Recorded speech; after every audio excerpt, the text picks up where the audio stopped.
Have you ever cried during a superhero movie? Because I certainly have.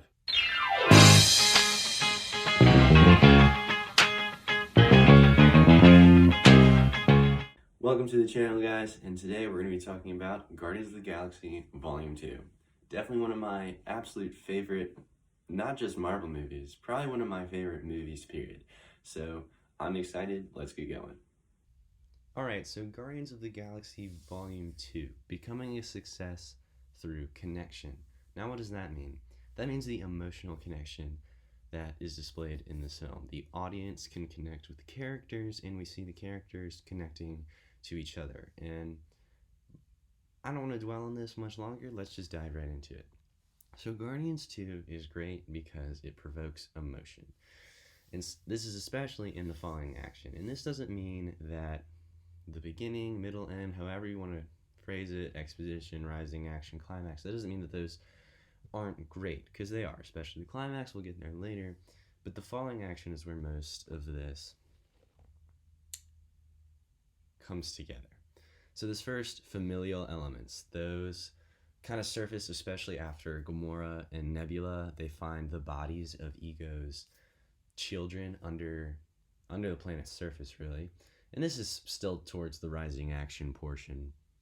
But we have this scene where Gamora and Nebula have just fought. Drax is still talking with Mantis, and they meet up. And after Gamora and Nebula find these bodies, they know that Peter is in danger.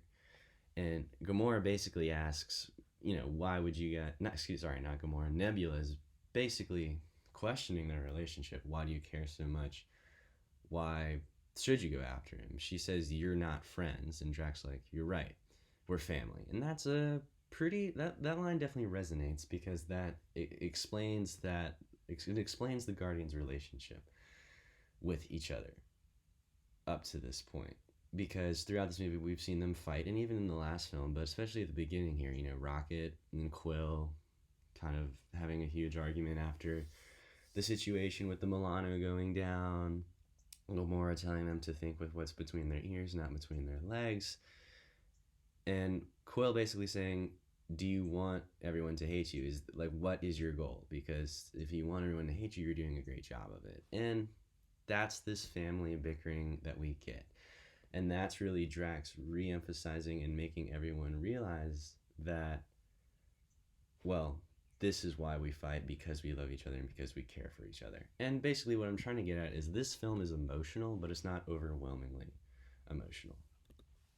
Now, there's one point I want to cover before I can get in too deep, and that is Drax rediscovering his paternal side. So I've seen this movie a good probably 4 times now, and this one just kind of surfaced recently. Now, let's just talk about this. Let me read what I got presented, and then I'll flesh it out.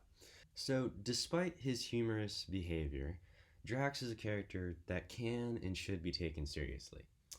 And I kind of have a theory that just came up. I think that Drax uses humor to conceal the pain that he feels from losing his wife and daughter. So one thing that we've seen in film before, all over the place, and this is a truth, some people, when they go through tragedy, conceal it with cracking jokes all the time, conceal it with humor, and I think Drax is one of those people. Now, hold on. And I think he's that because I refuse to believe that Drax is just an idiot. Because I think it's very easy to write Drax off as, yes, he's cool, and yes, he has a heart, but he's just kind of the idiot of the team. He's stupid. And I don't like that. I think I just refuse to believe that Drax is an idiot. And yes, some things can clearly go over his head. I mean, in the first one, why would I put my finger on his throat? So yes, Drax can have those funny moments, and it's okay if he doesn't understand things. But I think some of it is a mask that he puts up because he's depressed. And I think Mantis is someone who opens him up. So I have this picture here, this final shot. Groot is sleeping on Drax's shoulder, and he's looking at Mantis.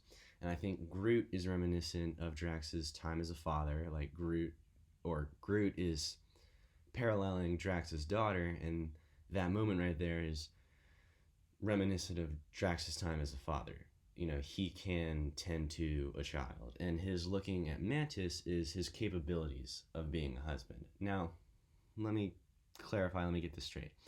By no means am I saying that Mantis and Drax are romantically involved. That's not at all what I'm saying. It's not a fan, oh, they should get together. That's not at all what I'm doing. I'm just saying that through her interactions with him, Mantis proves that Drax still possesses those traits that he had when he was a loving husband and a father. And that proves to himself that he can do that. And so, I don't know, I think that Mantis was a great character so that we could have a better understanding of who Drax is. Now let's get into the meat of this. Why Guardians is great, why it is such an emotional film. Yondu steals the show. So I'm going to go ahead and say that Quill, yes, he's the main character, but Yondu is the lead character. Guardians of the Galaxy Volume 2 is a redemption story for Yondu.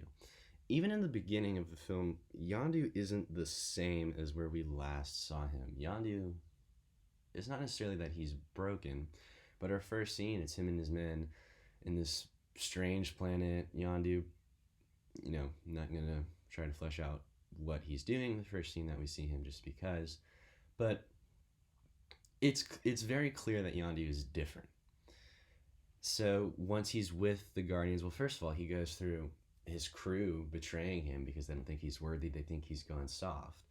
But his time in captivity with Rocket, it's very important for both of those characters, for Yondu and for Rocket, because the audience gets to understand both of those characters on a much deeper level in their time together. Yondu exposes and inspires Rocket. I'll get to more of their relationship later. But here, Yondu heals his relationship with Quill, and he kind of explains their past. The scene with the Guardians going down into Ego's core, we see it's almost like they have a banter together, Yondu and Quill. Yondu talks about he never really was going to eat Quill. That was more of a joke, and Yondu thought it was funny, and Quill's like, well, it wasn't to me. And to the audience, that's funny, because one thing that Quill has been saying for the last for Guardians 2 and the first Guardians is, yeah, he threatened to eat me. And then, of course, there's yes, Quill was small enough to get into places for thieving, but Yondu actually cared about Quill. When he found out that Ego was basically killing these kids, he had the heart to not take Quill there. And so I think that Yondu is the character that the audience cares about the most, whether those feelings are positive, negative, or neutral. But I would definitely say they're mostly positive. I don't think there's a lot of negative feelings towards him in this film, because in the beginning, Yondu's broken. And we're just kind of impartial at first, then we kind of see him as himself in the forest catching Rocket, and then he gets his head, or his initial, I'm not trying to think what it's called. So he has the fin that he gets later, but the red part of his head which controls the arrow in the beginning, that gets shot by Nebula. And so we're kind of impartial, and then we grow to become sympathetic and have positive feelings for him, especially in the end.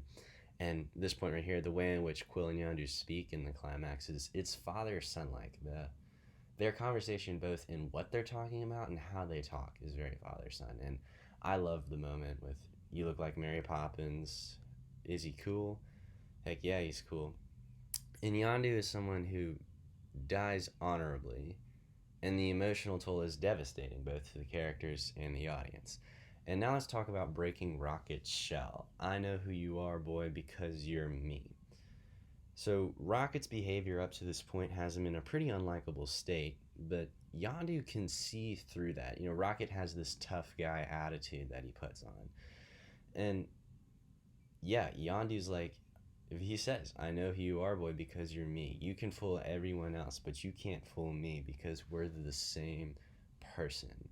And because Yondu can understand Rocket on a deeper, more meaningful level, Rocket finds a friend in Yondu, which is something that you could argue Rocket is short on at this point in time. And Rocket is more expressive and open with Yondu than any other character. Now, that's largely due to Yondu's initial approach. He's kind of aggressive in the I know who you are because you're me. But even after that, their relationship is different than any other relationship between two characters in the Guardians. It's different than Gamora and Quill. It's different than Rocket and Groot. It's different from the newly acquired Drax and Mantis. This is different because there is an emotional understanding for the other person. And I like to say Yondu understands Rocket's what and his why. So now it's time to talk about my favorite quote in the entire movie, and I think the most moving quote, definitely the one that started snowballing me into tears. He may have been your father, boy, but he wasn't your daddy. And I'm sorry I didn't do none of it right. That's what Yondu says to Quill right before he dies because, there's only one, I don't remember what they're called, but the jetpack and the thing that can keep them alive in space. And Yondu gives him the Quill and takes him up, and as you can see in the picture in the bottom right, that is Quill's face when he is losing who his daddy is, or his non-biological father, who was Quill's true father. So Quill never knew his father, and the conclusion of the first Guardians film brings question into who he is, what he is, how can Quill hold an Infinity Stone and not die? And so first meeting Ego, he's initially pretty skeptical. Who is this guy who's just claiming he's my dad, coming out of nowhere? And he even has this discussion with Gamora, like, I don't trust him, it seems fishy. And we go from this hesitant state, and then Quill sees all the beautiful colors on Ego's planet, and he has that moment with Ego of throwing the ball, which is something that Quill has said all the other boys got to do growing up, but he never had that. And he gets something that he really wanted from his childhood. And sure, that seems kind of silly. Even Yondu makes fun of him, like, a ball, you made a ball, that's what you made. But that meant a lot to Quill, and because as the viewer we are emotionally invested in Quill because of what the first film and this film have done for him, it means a lot to us too. But the film, I think, overall brings into question who is and what is a family. First, Quill thinks Ego is because they're genetically related, they're blood related. He's finally found what he wants, his family. And Gamora says, I thought you already had, or something along those lines. And that proves that right there and the ending proves that the Guardians are Quill's family. Because the time together, them genuinely caring for each other, and the experiences that they have. All families go through hardships, and the Guardians, they definitely have. And so we see that, yes, Quill finds his father, but he also finds his dad. So, really wrapping this up, what makes this movie work is each character's arc seems to end up to this point. Basically, the two Guardians films that we have, of course, they'll appear in future Avengers films, and it's rumored that we're getting a third one, but this works because the movie manages to tell a story which features many leads. We have we have about 8 Guardians and a 9th for a villain, so we have a lot of characters. But the film doesn't feel like it's bombarded with the amount of characters. The writing fleshes each one out, and everyone seems to have an end. If there were themes posed in the first film, they're carried over and they're resolved. So Quill finds his father and his dad, like I just talked about in detail. Talked about earlier, Drax becoming more round of a character, more rounded, basically meaning he has more depth. Because in the first one, he was just a killer, lost his wife and daughter, and he realizes that he's a little too strong-headed sometimes, and that's good. That is development. That is change. That is what you need to see. But now we see him more rounded, that he still has those qualities.